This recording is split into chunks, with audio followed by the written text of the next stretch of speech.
Ini rahasia-rahasia seperti ini Allah buka di akhirat nanti. Bahkan malaikat sendiri nggak tahu kenapa mereka lewat Shiratal Mustaqim, karena mereka dulu di dunia melaksanakan ibadah secara diam-diam, tidak ingin dipuji orang. Dia lakukan dengan sepenuh hati, lepas, tidak pernah ada pikiran macam-macam. Datang ke masjid sholat, selesai pulang sudah, tidak diceritakan kebaikan-kebaikan dia. Maka Allah tampakkan nanti di akhirat masuk ke dalam surga secara rahasia. Ila hadratin Nabi Muhammad sallallahu alaihi wasallam. Al-Fatihah. A'udzu billahi minasyaitonir rajim. Bismillahirrahmanirrahim. Faslun alladzi yusamma. Bab yang kedua atau majlis yang kedua. Ila hadratin Nabi Mustafa Rasulullah sallallahu alaihi wasallam wa nahsu khassatan sahib hadzal kitab. Nafa'ana Allahu bi ulumi wa bi barakatuh. Masyayikhina jami'a baina wa ummatina wa jaddatina wa ajdatina wa ammamina wa ammatina wa jamil muslimina wal muslimat wal mu'minina wal mu'minatil ahya'i minhum wal amwat. Syaulillahi lahumul Fatihah. A'udzu billahi minasyaitonir rajim. Bismillahirrahmanirrahim. Alhamdulillahi rabbil alamin arrahmanir rahim maliki yaumiddin. Iyyaka na'budu wa iyyaka nasta'in ihdinas siratal mustaqim siratal ladzina an'amta 'alaihim ghairil maghdubi 'alaihim waladdallin. Al-majlisu tsani fi fadilati shaumi. Kemarin fadilati syahri Ramadan. Jadi bulan Ramadan itu punya keutamaan sendiri, dan puasanya sebagai amalan di siang harinya itu juga punya keutamaan sendiri. Ada bagian malam, ada bagian siang. Maka disebutkan kemarin itu ada dua yang utama di bulan Ramadan adalah siangnya dikhususkan oleh Allah untuk berpuasa dan malamnya dikhususkan untuk qiyamul lail. Majlis yang kedua ini fi fadilatis shaumi. Ya ayyuhalladzina amanu kutiba alaikumusyamu kama kutiba alal ladzina min qablikum la'allakum tattaqun. Suratul Baqarah. Ayat ini menjadi dasar diwajibkannya puasa bagi kita semua, sebagaimana juga diwajibkan kepada umat-umat terdahulu dengan syariat tentu berbeda dengan umat Nabi Muhammad SAW, yakni al-anbiya. Maksudnya sebelum kalian, sebelum kita adalah umat-umatnya para nabi terdahulu, juga para nabinya. Wal umam dan umam atau umat, jama daripada ummatun itu umam.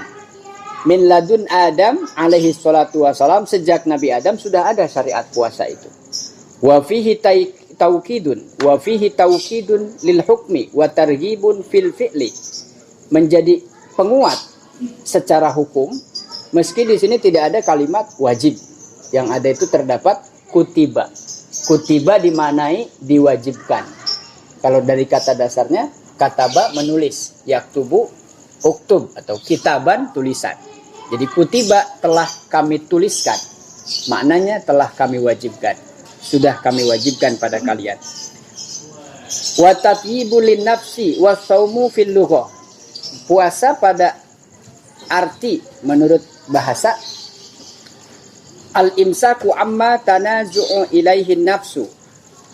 Puasa menurut bahasa soma yasumu itu saum adalah menahan dari segala sesuatu yang bertentangan dengan hawa nafsu. Sebagai manusia yang tidak lepas daripada hawanya, punya keinginan, punya hawa nafsu, selalu ingin bertentangan dengan nuraninya, bertentangan dengan Allah Subhanahu wa taala. Itu fitrahnya. Fitrah sebagai manusianya ya. Tetapi sebagai hamba, fitrahnya adalah mengakui bahwa Allah adalah Tuhan dan kita adalah hamba. Tetapi sebagai manusia dari sisi nafsu, maka manusia selalu ingin bebas, selalu ingin hidup semau-maunya. Maka itulah ada aturan, ada hukum yang membatasi manusia, termasuk dalam bidang lain. Artinya orang berpuasa itu adalah dia menahan dari segala sesuatu yang bertentangan dengan apa yang diatur oleh Allah Subhanahu wa taala. Menahan. Wa fi syar'i, dalam syariat amalan puasa menahan makan dan tidak minum. Al-imsaku anil muftirati. Ini ramai ya, burung ini ikut selawatan. Al-imsaku menahan anil muftirati, dari segala yang membatalkan. As-salatu bayadin nahar, ketika tampak mulai fajar. Fa innaha mu'dzimun ma tashtahihil anfus. Kenapa puasa disyariatkan sejak pagi? Sudah kita maklumi secara lumrah. Kebiasaan kita pagi-pagi, apalagi Indonesia ini sarapan. Maka sarapan itu sesuatu yang memang diinginkan oleh setiap orang. Malah wajib. Nah, Pak Umar bilang ngopi, udah pasti itu. Ini yang kita inginkan setiap pagi. Bangun tidur tuh yang dicari itu. Di tradisi di kampung, apa sorabi, apa gorengan, apa lontong, apa saja. Penting sarapan jangan lupa. Saking harusnya, seolah-olah wajib. Kalau nggak sarapan tuh diomelin. Nah itu. Ini yang kita inginkan. Ditahan tuh di dalam bulan puasa. Nah maka syariat mengajarkan bahwa puasa itu menahan dari segala sesuatu yang biasa kita inginkan di hari pagi sampai ke sore hari. Di sore hari juga sama. Makan sudah, apa sudah. Tapi jajan itu emang enak. Jalan-jalan sore. JJS itu. La'allakum tattaqun. Nah makna daripada puasa disyariatkan oleh Allah Subhanahu wa Ta'ala tentu bukan tanpa maksud. Adalah la'allakum menawa sirakabe. Agar supaya kalian semua tattaquna menjadi pribadi-pribadi yang takwa seutuhnya. Karena makna takwa secara umum, semua orang berusaha untuk melaksanakan perintah, menjauhi larangan. Ada orang kuat sholatnya, ada orang kuat sedekahnya, ada orang kuat berbakti kepada orang tua, ada orang kuat membantu orang lain. Tapi giliran puasa, nggak bisa. Malasnya luar biasa, dihindari banget tuh. Saya kalau nggak makan nggak minum sih, is oke lah, mau 2 hari juga. Nggak ngopi, nah itu masalah. Nggak ngopi, nah, misalnya nih, rokok. Ini kan sesuatu yang diinginkan, tetapi ditahan. Nah maka wajar, yang kemarin saya singgung tentang bagaimana Ramadan nanti di akhirat akan menuntut kepada Allah, meminta kepada Allah balasan bagi orang yang berpuasa. Ya Allah, orang-orang beriman itu saya tahan supaya dia tidak makan dari pagi sampai sore. Saya tahan supaya dia tidak melakukan sesuatu yang membatalkan puasa. Maka hari ini, kata Ramadan kepada Allah, hari ini aku meminta kepada engkau, haramkan jasadnya dari api neraka. Sebagaimana engkau janjikan. Dulu aku haramkan dia makan. Padahal makanan punya dia sendiri. Minuman punya dia sendiri. Istri punya sendiri. Halal. Gak boleh itu lagi puasa. Dicegah sama Ramadan, maka hari ini aku meminta kepada engkau ya Allah supaya mereka tertahan, tercegah, terhindar dari api neraka. La'allakum tattaqun fa inna shauma, karena kenapa puasa itu menjadikan pribadi orang sehingga dia menjadi bertakwa? Li anna shauma, karena puasa itu yukassiru syahwa, yang biasanya dia buang waktu dengan sesuatu yang tidak manfaat. Karena ini puasa, dengar di pengajian, dengar di fadilah keutamaan Ramadan, dia coba buat baca Quran, dia coba untuk tadarus, dia coba untuk belajar sholat, dia coba untuk belajar baca Quran. Itu diisi karena syahwat yang menuju kepada hawa nafsu diredam, dimunculkan sesuatu yang positif, lawannya negatif. Ini kalau tidak ada kondisi seperti ini, maka puasa itu seperti yang tahun kemarin. Orang yang biasa nggak ke masjid. Orang yang nggak biasa sholat. Itu girohnya di situ. Maka puasa menjadikan cara oleh Allah Subhanahu wa Ta'ala sebagai cara untuk memecah syahwat allati hiya mubdiuha. Karena dari hawa nafsu itulah orang bisa berbuat apa saja. Maka syahwat bukan untuk dimatikan, tapi dikendalikan. Nah itu dalam ilmu thariqah, syahwat atau hawa nafsu itu banyak macam, 8 macam nafsu gitu. Nah salah satu diantaranya nafsu yang membawa orang untuk berbuat kebaikan, ada juga nafsu yang sebaliknya. Kama qala alaihi salatu wassalam, sebagaimana dalam bab syahwat ini Rasulullah mengaitkan dengan hal pernikahan. Kama qala alaihi salatu wassalam, ya ma'syarus syabab, wahai para pemuda, orang-orang yang sudah menginjak usia akil balik, sudah sampai remaja dan dia sudah sanggup. Man istata'a minkum, siapa yang sudah mampu di antara kalian al-ba'ah untuk melakukan pernikahan, perkawinan, falyatazawwaj, maka nikahlah. Perintah ini, anjuran ini ditekankan dalam rangka memecah, meredam syahwat tadi. Ketika belum menikah, yang dipikiran banyak. Artinya tentang nafsu tadi. Biologis misalnya. Lihat siapa saja pengen. Nah ketika sudah menikah, sama pengennya mah. Cuma salurannya ada. Begitu ya Mas? pengen, lihat ini pengen, itu cakep, ini bening, itu bagus gitu. Tapi setelah menikah ada jalan yang halal untuk menyalurkan keinginan itu. Fa innahu aghaddul basar karena lil basari, karena orang menikah itu bisa meredam, menahan daripada pandangan. Wahsinul lil farji, dan juga menjaga farjinya. Wa man lam yastati, dan barang siapa yang belum mampu. Lam di sini bukan tidak, tapi belum artinya. Lam yastati, barangkali belum mampu untuk melakukan tazawwaj tadi, menikah. Fa'alaihi, maka baginya harus. Fa'alaihi, maka ikut tetap maring wong, harus baginya bisaumi. Salah satu caranya adalah dengan puasa. Mengapa? Fa'innahu lahu, karena sesungguhnya puasa baginya adalah wijaun, tameng. Bukan untuk mematikan syahwat dengan puasa itu, tapi setidaknya dia punya tameng, punya penjagaan, punya rem, punya kendali. Awil ikhlali biadaihi li salatihi wa qadamai. Ayyaman ma'dudat, faman kana minkum maridun aw ala safarin fa'iddatun min ayyamin ukhar. Nah, ini dasar dari Qur'annya ayat yang tadi selanjutnya. Muaqqatatin bi'adadi ma'lumin, adalah puasa hanya dilaksanakan beberapa hari saja. Kita sudah tahu hitungannya 30 hari atau 1 bulan. Ayyaman ma'dudat, hari-hari yang sudah ditentukan. Muaqqatatin bi'adadin ma'lumin, dengan waktu yang sudah diketahui. Au qalailin fa innal qalila minal mali ya'iddu adan wal katsir yahalul. Faman kana minkum maridun, puasa yang sudah ditentukan. Au salasatu ayyamin min kulli syahrin au bikamalin kutiba alaihi dzarfiyah. Itu sudah kita ketahui dengan 2 cara. Puasa diawali dengan melihat hilal, dan juga diakhiri dengan melihat hilal. Fa in humma alaikum, ada teknis ketika tidak lagi bisa tampak hilal karena cuaca, maka sempurnakanlah hitungannya. Itu yang disebut dengan hisab. Nah, kita mengenal dalam sidang setiap mau puasa atau mau lebaran ada namanya sidang itsbat. Sidang itsbat itu sidang ketetapan melalui 2 cara. Kalau dengan yang ru'yatul hilal tidak bisa dipenuhi, maka dengan menghitung, menyempurnakan bulannya, disempurnakan 30 hari. Itu sudah kita maklum. Dalam kaifiahnya bagaimana dalam pelaksanaan puasa, faman kana minkum maridun, bagaimana jika di antara kita ada yang tidak sehat, dalam pengertian ini secara syariat tidak sehatnya. Faman kana, barang siapa yang di antara kalian maridun, dalam keadaan sakit, mardon, sakit yang yadurruhu, sakit yang memadorotkan, yang sekiranya tidak memungkinkan dia harus puasa.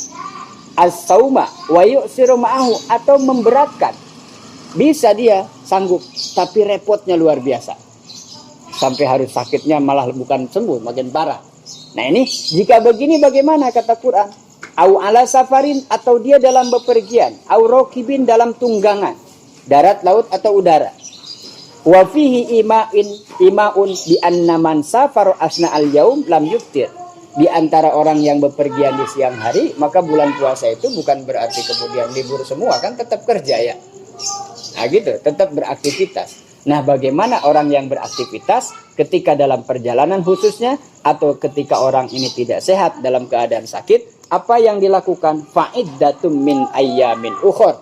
Jika dia memilih untuk tidak berpuasa karena tadi yadurruhu, dia merasa berat, dia merasa repot, kesusahan ketika harus dengan berpuasa, tidak lagi ada jalan, maka dia memilih untuk berbuka, dan konsekuensinya dia harus mengganti di hari-hari yang lain. Aifa alaihi saumu iddati ayyamil marid.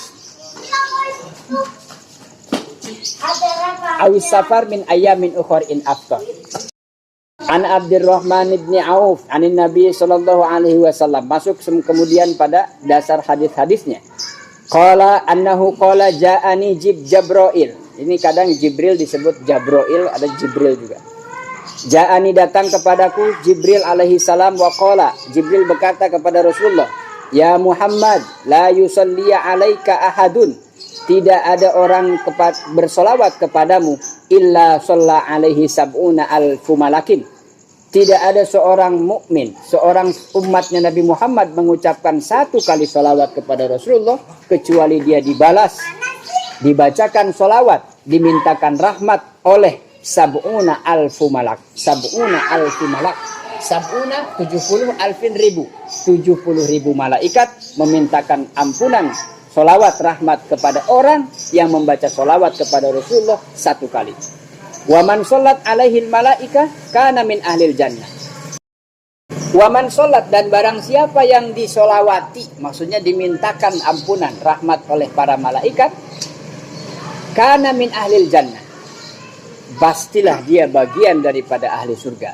Dalam kitab Zubdatul Wa'idin, anin Nabi alaihi salatu wassalamu annahu qala, dari Rasulullah SAW diceritakan, qala hikayatun an rabbihi ta'ala, Rasulullah diceritakan oleh Allah Subhanahu wa ta'ala, kullu amal ibni Adam, setiap amalnya Bani Adam, lahu adalah bagi dirinya sendiri. Setiap ibadah yang kita lakukan untuk dia sendiri, untuk kita sendiri.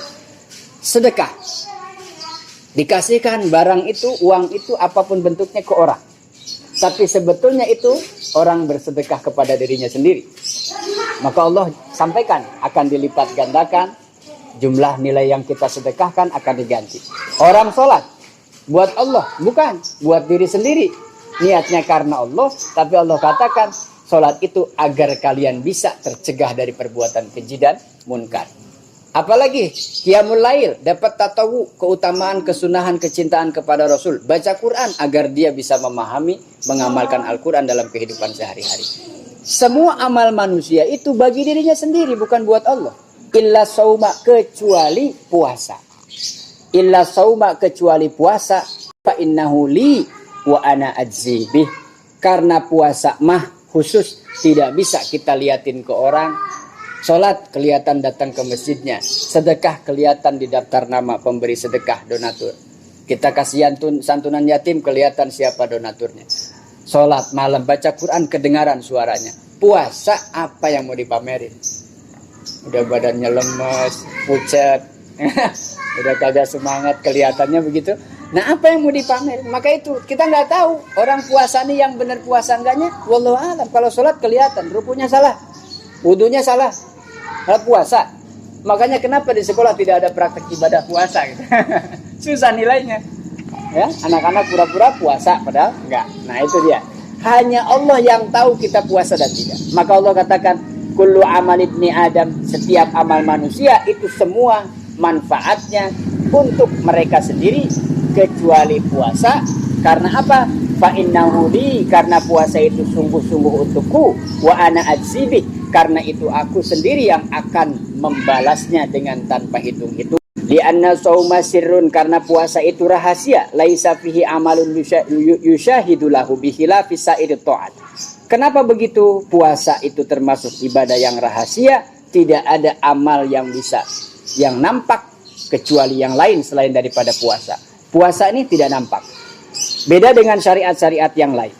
Wali annahu sirrun la yurahu ahadun illallah, dan tidak ada yang bisa melihat orang yang berpuasa kecuali Allah Subhanahu wa taala.